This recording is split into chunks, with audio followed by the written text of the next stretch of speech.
지난 4월 17일 경남 하동군 일대에 때 아닌 우박이 쏟아졌다. 3시간 동안 58억 원이라는 기상청에 생긴 이래 최대 규모의 우박 피해를 낳았다. 지금까지 노력하고 수고한 모든 것이 수포로 돌아가고 있습니다.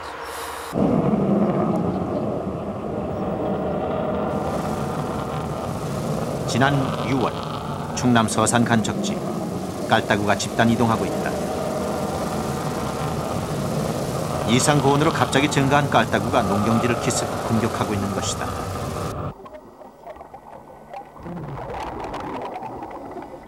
동해 앞바다 속 해초류들이 죽어가고 있다. 이른바 바다의 사막화라 불리는 백화 현상. 해리와 해수 온도의 변화 속에 10여 년째 계속 진행되고 있다.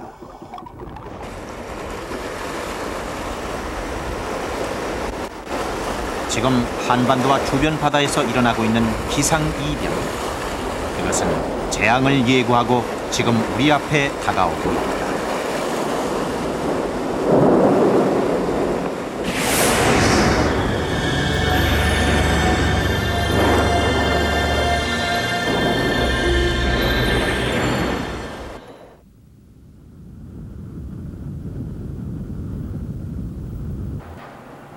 울진 원자력 발전소. 이미 4, 5기까지 가동 중이고 5, 6호기가 건설 중인 우리나라 최대의 원전 기지. 원자로의 냉각 수용으로 분당 120톤의 바닷물이 들어오는 이곳 취수구 주변의 움직임이 심상치 않다.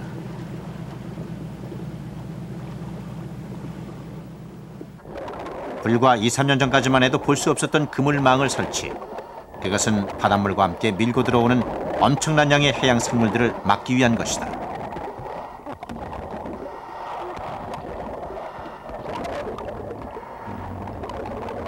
해양 생물의 유입이라는 외국이나 국내에서도 그 유래를 찾아보기 힘든 일이 지금 울진 원전 취수구 밑에서 벌어지고 있는 것이다.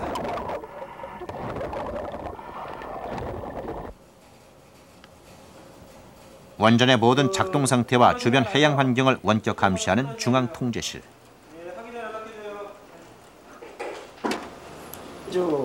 이곳에서는 해양 생물의 유입 문제를 놓고 그 원인을 조사했다. 최대 16.2도씨까지 변화. 그 결과 최근 주변 해양 환경에 변화가 있었음을 알아냈다. 울진 앞바다에 이런 해파리나 새우 등이 이렇게 유입을 한다든지 서식을 많이 하는 것은 일종의 기상 이변이라고 생각을 하고 있습니다. 기상 이변, 특히 해양 수온 변화라고 생각하는데 저희들은 한류와 난류가 어떤 만나는 과정에서 이렇게 발생되지 않나 이렇게 보고 있습니다. 96년 9월 14일 울진 원전은 80년 원전 가동 이후 15년 만에 처음으로 해양 생물들의 습격을 받는다. 걷잡을 수 없이 취수구로 밀려든 난류성 어종, 해파리 떼는 불순물을 제거하는 드럼 스크린을 순식간에 무용지물로 만들어버렸다. 그리고 급기야 발전소 가동 중단을 몰고 왔다. 근데 그 당시에는 발전 설비가 제거할 수 있는 양보다도 더 많은 양이 유입이 됐더랬는데 이제 그것의 행태가 갑작스럽게 이렇게 밀려왔기 때문에 저희들이 발전 설비를 감당할 수가 없었던 거죠.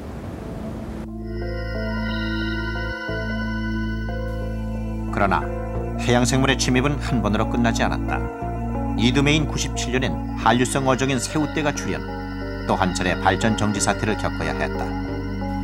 그리고 97년 2월을 시작으로 새우떼는 계속 밀려 들어왔다. 96년 이후 8차례에 걸친 해파리떼와 새우떼의 유입. 그것은 총 172억 원이라는 피해를 가져왔다. 해양생물이 이처럼 최근 울진 원전 주변으로 몰려드는 이유는 무엇일까? 원전 측은 난류성 어종인 해파리의 경우 쿠로시오 난류를 타고 울진까지 밀려온 것이라고 보고 있다.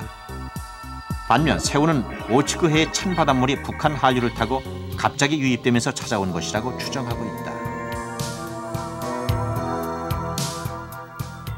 미국 국립해양대기청, 노아의 인공위성 수온 자료를 분석한 울진 원전은 1998년 들어오면서 울진 주변 해수 온도가 비정상적으로 높아지고 있음을 알아냈다.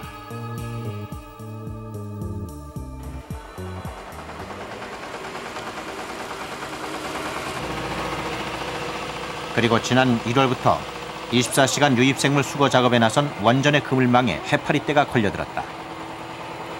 겨울에는 잘 나타나지 않던 해파리떼의 출현. 그것은 수온의 변화로 예상 유입 시기가 무너지고 있음을 알리는 신호였다.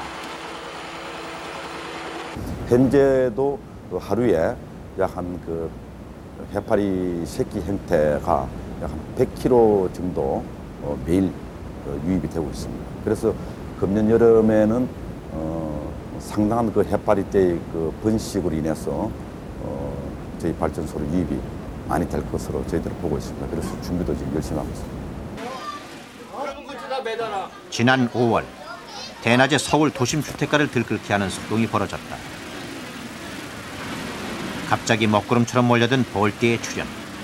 그것은 도심 사람들에게는 처음 보는 낯선 광경이었다. 요란 소리가 막 처음 듣는 소리 같은 거네.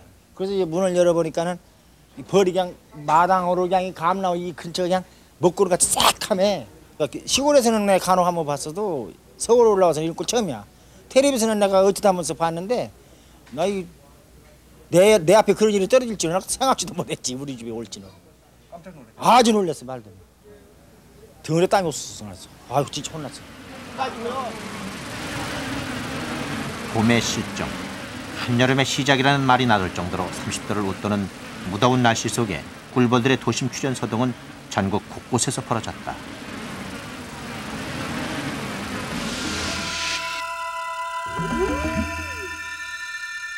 올해 4월부터 발생하기 시작한 벌떼 소동 건수는 서울에서만 모두 122건. 지난해에 비해 10배 이상 늘어난 수준이다. 기온이 올라가고 하니까 여왕벌의 산란이 촉진이 됐고, 산란이 촉진되면서 사양 군수가 많아지니까 사회생활을 하는 이 벌의 본능에 의해서 탈출을 하는 겁니다. 이것을 양봉하는 분들이 미처 대처를 못했기 때문에 이것들이 도심지 쪽으로 나왔다 이렇게 보면 되겠고요. 올 봄에 나타난 이상고온 현상은 기후변화에 적응을 잘하는 꿀벌의 숫자를 증가시켰다. 그리고 야생에서 도시로 불러들이고 있다.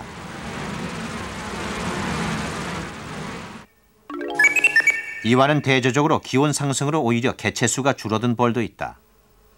머리뿔 가위벌이나 호박벌 등 야생벌들.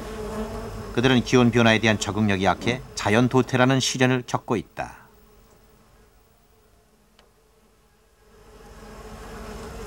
기상이변으로 인해서 식물의 개화가 앞당겨졌는데 곤충이 미처 그걸 따라가지 못했기 때문에 먹이를 취하지를 못했고, 그래서 밀도가 줄어들었고, 그래서 이것은 아마 앞으로도 상당히 심화되지 않을까 이렇게 보고 있습니다. 또 하나는 결국 기상이변에 대해서 적응을 잘하는 종류가 있고 또 적응을 못하는 종류가 있는데, 적응을 잘하는 것들은 밀도를 유지하면서 회복이 가능하지만은 적응하지 못하는 것들은 궁극적으로 멸종의 길로 들어선다 이렇게 볼 수가 있습니다. 기상청이 관측한 생물 달력에 따르면 4월 1일경에 발견되던 개구리가 올해는 예년보다 37일 빠른 2월 24일 발견됐다. 제비의 경우는 예년보다 24일 빠른 3월 14일 나타났다. 여름을 알리는 잠자리가 모습을 보인 것은 5월 18일. 예년보다 한 달 정도 빨리 찾아온 것이다. 보통 8월 25일에 피는 코스모스가 첫 선을 보인 것은 6월 1일로 3개월 정도 일찍 개화됐다.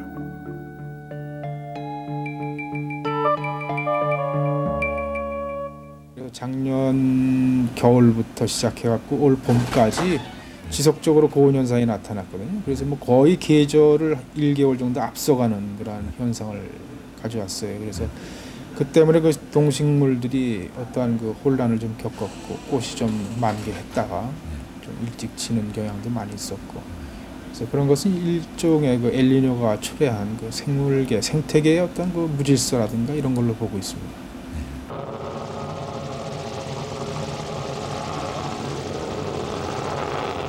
지난 6월 서산 간척지 일대. 깔따구가 농경지로 집단 이동하고 있다.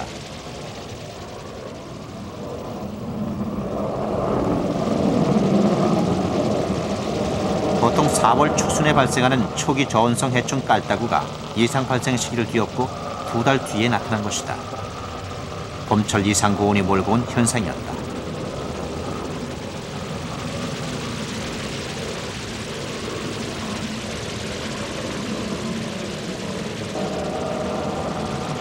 깔따구는 2배 이상 증가된 규모로 농경지를 기습 공격해왔다.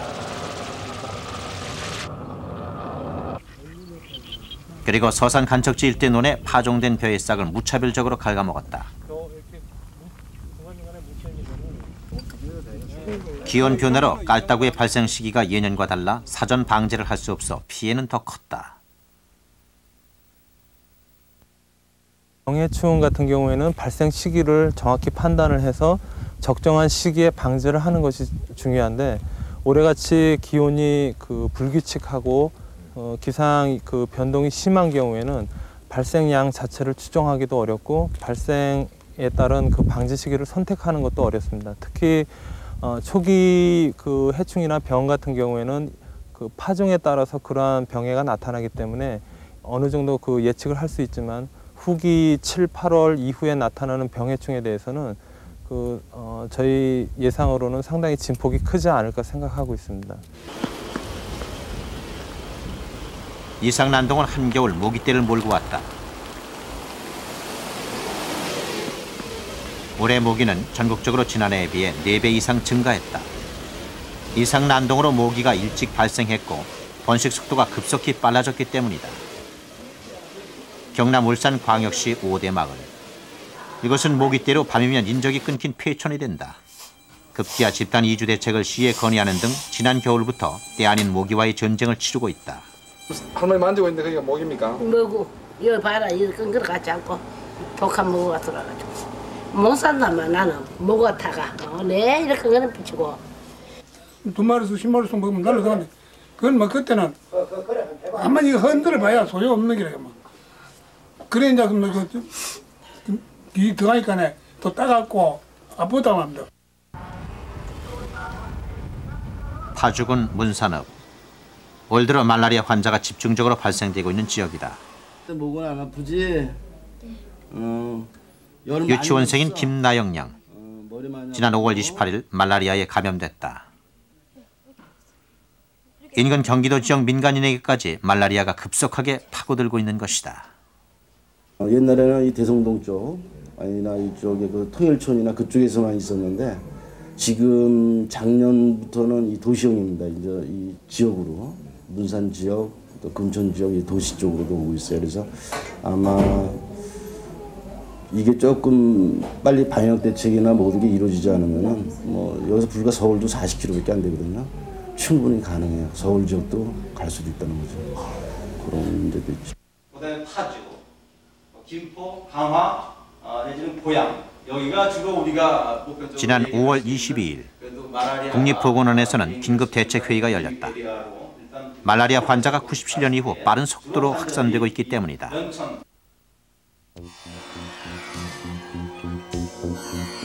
말라리아 환자는 96년에 비해 97년도는 5배 정도 증가 추세를 보였다. 그리고 올 6월 현재는 96년과 맞먹는 267명인 것으로 나타났다. 이런 추세라면 올 연말까지 6천 명의 환자가 발생할 것이라는 추정이 나오고 있다. 지역별로는 97년의 경우 파주, 연천 등 휴전선 남방 10km까지 확산됐고, 올해는 동쪽으로는 강원도 철원, 화천 등 산악지대까지, 그리고 남쪽으로는 휴전선 20km까지 확산됐다. 사라졌던 후진국병 말라리아가 다시 토착화되고 있는 것이다.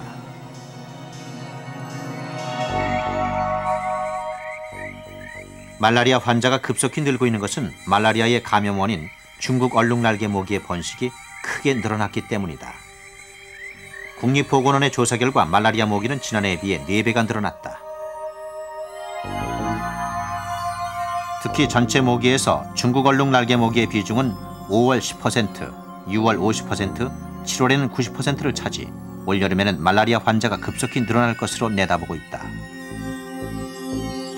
기온이 높아지면은 그만큼 모기 발생이 많다 하는 그 자체는 기온이 높아지면은 아무래도 그 모기가 하나의 사이클이 돌 때에 그 형성 기간이 좀 짧아질 수가 있겠고, 그 다음에 모기한테 그 원충이 감염됐을 때에 모기 몸 속에서 그 증식 발육하는 그런 기간이 또 단축이 될 수 있습니다. 보통 그 우리나라의 그 3.1년 말라리아는 모기에서의 그 잠복기가 14일이거든요. 그럼 그거보다도 더 짧아져서 열흘이 될 수 있고 하면은 그 짧아진다고 하는 그 자체는 그만큼 말라리아를 전파시킬 수 있는 매개 능력이 배가 된다고 볼 수가 있는 거거든요. 그렇기 때문에 환자 수가 더 많이 증가될 수 있는 그런 요인이 가져올 수가 있죠. 말라리아 환자의 급증으로 전염 경로 또한 다양해지고 있다. 울산광역시에 사는 이영희 씨. 수혈을 통해 말라리아에 감염된 첫 환자였다. 자궁 척추 수술로 수혈을 해야 했던 그녀는 수술 후 오한과 고열 증세를 보였다. 이제 말라리아라는 병은 교과서에서 뭐 말라리아 그런 거 들어봤지 실제로 주위에서는 못 봤거든요. 못 봤기 때문에 수술하고 나서 다 나았다고 감사하고 산다고 생각했는데 말라리아라고 하니까 굉장히 좀 기분이 묘하더라고요. 병 고치러 갔다가 괜히 또 병에 걸려가지고 고생시키고. 수혈에 의한 말라리아 감염 환자가 발생. 이상 고온으로 증가한 말라리아가 혈액 관리라는 새로운 보건상의 문제를 낳고 있는 것이다.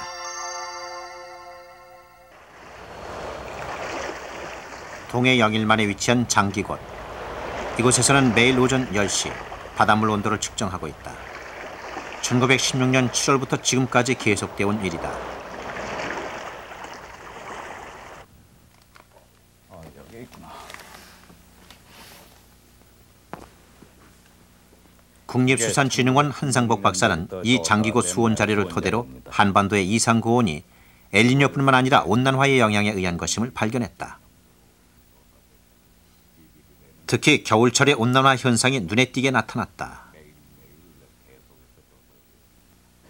장기곶에서 1916년 7월부터 조사된 수온 자료, 매일매일 조사된 것을 최근까지 전부 종합해가지고 통계 분석한 결과 온난화가 뚜렷하게 나타나 있고, 그 중에 이제 겨울철 온난화가 이것을 주도한다는 사실이 밝혀졌고요. 또 연교차 점점 적어진다는 사실이 밝혀져 가지고 이제 우리 기후도 온대역에서 아열대역으로 변화되는 초기 단계에 접어들고 있다는 것을 찾아냈습니다. 100년 동안 이루어진 장기곶 수온 변화를 보면 여름철의 경우는 오히려 0.3도 내려갔다. 반면 겨울철 수온은 무려 3.4도가 올랐으며 평균 기온도 1.9도나 올랐다. 특히 95년부터는 온난화의 속도가 급속히 빨라짐을 알 수 있다. 연안정지 관측, 해양 관측, 거기에다 원격 탐사로 해가지고 인공위성 자료까지를 해서 아주 자세하게 분석을 해본 결과, 특히 1995년부터 최근에 이르기까지는 훨씬 과거보다 2배 정도 또는 어떤 곳에서는 3배 정도 높게 나타나는 현상이 잡히더군요. 한편 서울대 해양연구소 김구 교수팀은 동해바다의 해수면뿐만 아니라 수심 1000m의 심해저의 수온 변화를 조사했다. 그리고 대양에서 1000년 동안 걸쳐 나타날 변화가 동해에서는 불과 30년 만에 이루어졌다는 충격적인 사실을 발견해냈다. 수온 변화가 거의 없는 심해저에서의 0.1도 상승. 그것은 한반도의 또 다른 기상 이변을 예고하고 있는 것이다. 동해가 지난 한 30년 동안에 동해 전층에 걸쳐가지고 저 깊은 3,500m까지 수온이 계속 올라가고 있다는 사실이 굉장히 중요한 것입니다. 이것은 그 엘니뇨는 몇 년에 한 번씩 수온이 올라갔다 내려갔다 하는 것인 반면에 동해가 계속해서 수온이 올라가고 있기 때문에 동해의 이런 변화가 어떤 그런 그 돌아오지 않는 방향으로 해류도 이런 변하는 것이 아니라 앞으로 전혀 그 새로운 해류가 동해에서 만들어져 가지고 동해 전반적인 그런 상황을 갖다가 해양학적인 상황을 바꿔놓을 수가 있고, 온난화로 인한 대양의 변화를 보여주는 축소판. 동해의 변화는 세계 해양학계의 주목을 받고 있다. 급기야 미국, 일본, 한국 등 5개 나라의 학자로 구성된 크림즈 프로젝트라는 연구 모임이 결성됐다.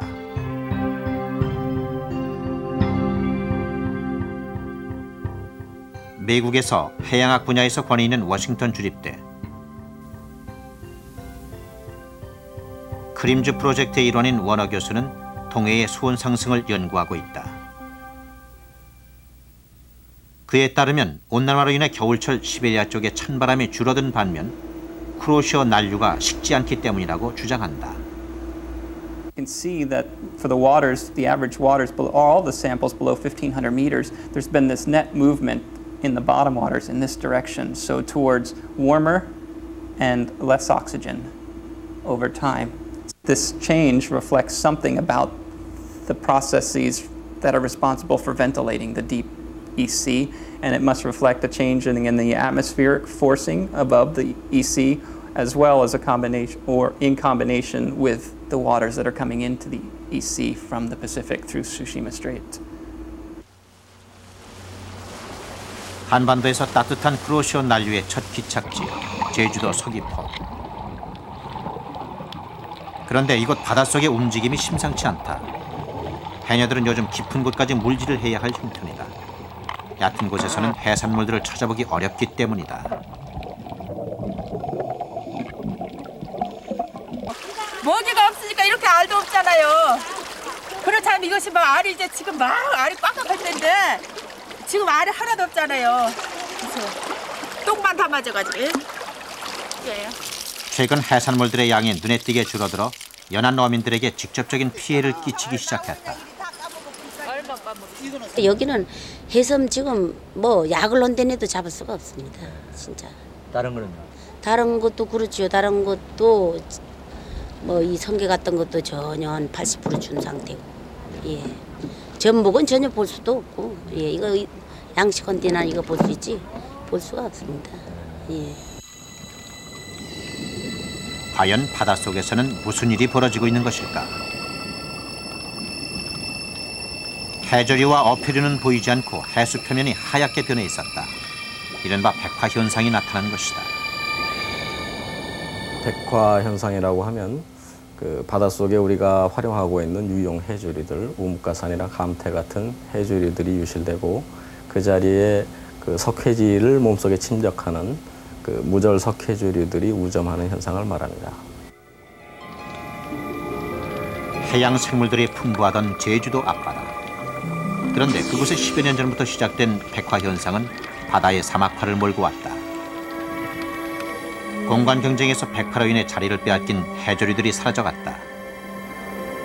그리고 물고기의 산란장이자 먹이가 되는 해조류의 죽음은 연안 생태계에 커다란 폐해를 몰고 왔다.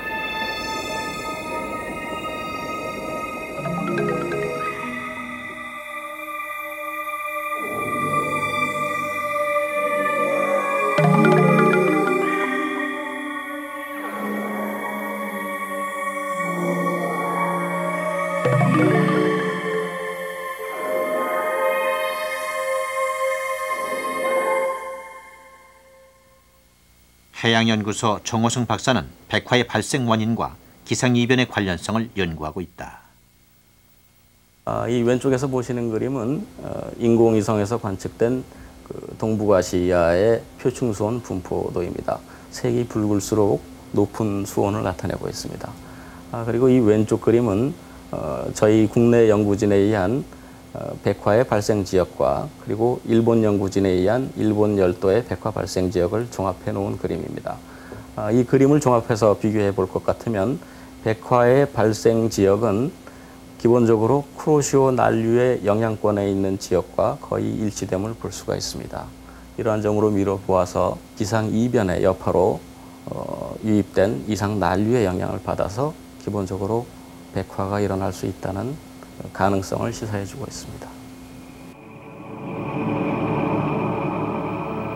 10년 전 제주도 서귀포에서 처음 발생하기 시작한 백화 현상은 최근 쿠로시오 난류의 영향권을 따라 기장에서 구룡포, 구룡포에서 울진, 삼척 등지로 동해 전 지역에 걸쳐 확산되고 있다.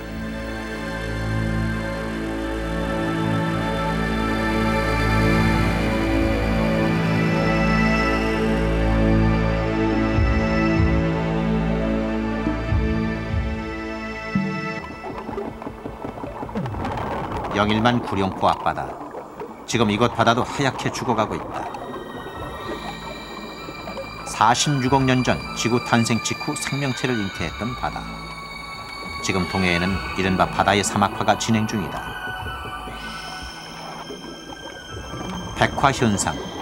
그것은 수온 상승이 몰고 올 생태계의 변화를 보여주는 한 단면인 것이다.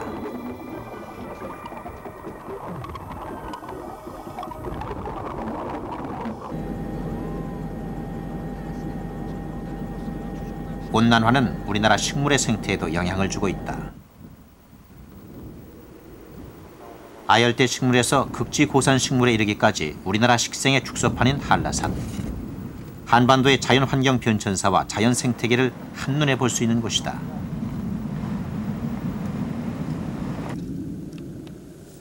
경희대 공우석 교수. 그는 이곳에서 한반도의 온난화에 따라 한라산 식물의 수직 분포가 어떻게 달라지고 있는지 연구하고 있다. 공 교수는 온난화에 따라 식물의 분포가 점점 산 정상 쪽으로 올라가고 있음을 알아냈다. 특히 두드러진 것이 눈향나무다. 눈향나무 분포대가 산 정상 쪽으로 이렇게 쫓겨나가는 데는 여러 가지 원인이 있을 수 있는데 그중에 가장 중요한 원인 중에 하나가 제주도라든지 그다음에 한라산 일대의 기온 온난화에 의해 가지고 이러한 식물들이 특히 추운 기후 조건을 선호하는 이런 식물들이 쇠퇴하고 후퇴되고 있지 않나 하는 생각을 합니다. 지난 60년대의 자료와 지금의 조사를 비교해보면 한라산의 온난화에 따라 식물 분포가 심각하게 이동했음을 보여주고 있다. 눈향나무의 경우는 300m 이상이 올라갔다. 세계적 희귀종으로 바위 틈에 군락을 이루고 사는 돌매화 나무 역시 300m 이상 위로 이동했다. 지면을 기면서 자라는 낙엽화렵성 소간목인 들쭉나무의 경우는 350m 이상 올라갔다. 국학과에 속하는 한국 특산종 솜다리의 경우 산정에서 불과 10m를 남겨놓은 지점까지 밀려갔다. 들쭉나무라든지 돌매화나무라든지 솜다리라든지 이러한 것들은 현재와 같은 온난화 추세가 계속되게 되면은 거의 멸종될 가능성이 매우 높습니다. 왜 그러냐면 이러한 식물들은 주로 한랭한 기후 조건, 즉 극지나 고산 기후에 적응을 해서 살아왔던 식물들인데 기온이 온난화되면서 이제 서식할 수 있는 범위가 좁아지게 돼서 멸종할 위기에 처하게 됩니다.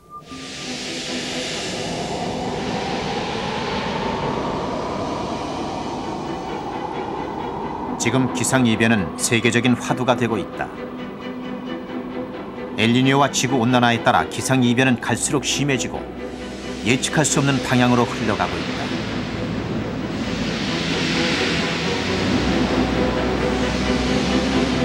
몇 달씩 계속되는 폭우와 가뭄, 언제 어디서 나타날지 모르는 혹한과 혹서가 세계를 휩쓸고 한반도 역시 기상이변의 안전지대가 될 수는 없다.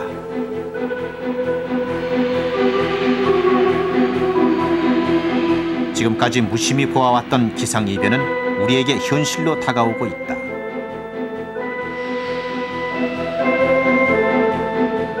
우리가 대비하지 않는 한 그것은 새로운 재앙으로 다가올 것이다.